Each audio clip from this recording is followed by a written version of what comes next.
This is episode 10 of the Bare Essentials. And today we're going to look at an event that happened to Jesus, his last moments before he was no longer a free man. He was arrested.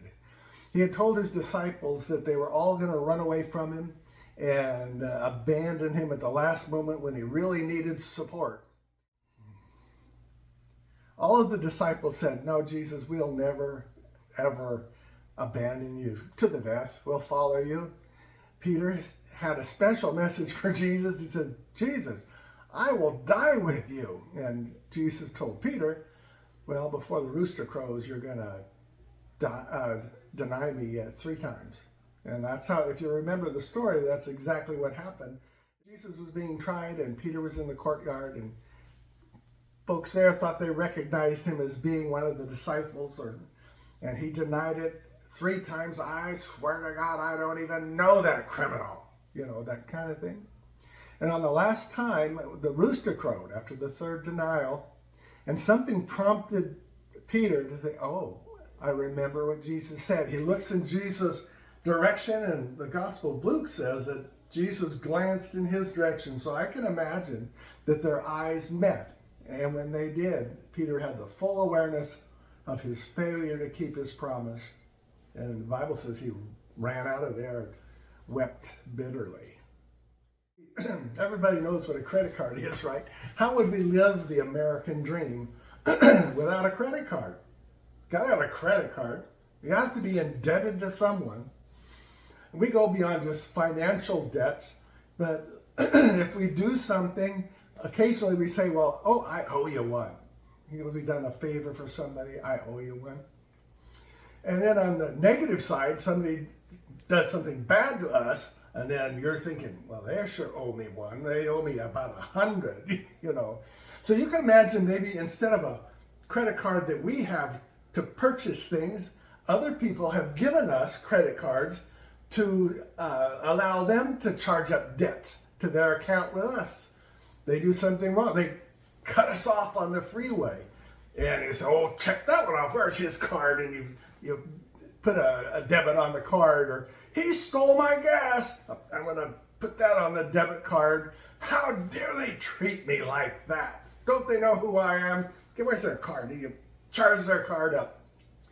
So eventually, you know, we owe debts to other people, but then there's other people, and we're their creditor. We have extended them credit for their bad behavior on our credit card, our moral credit card. And problem is that we remain bitter and want revenge and want payment. Clear your balance. You owe me too much money. The interest alone is going to kill you. Well, I look at Jesus and his relationship with his disciples, with Peter.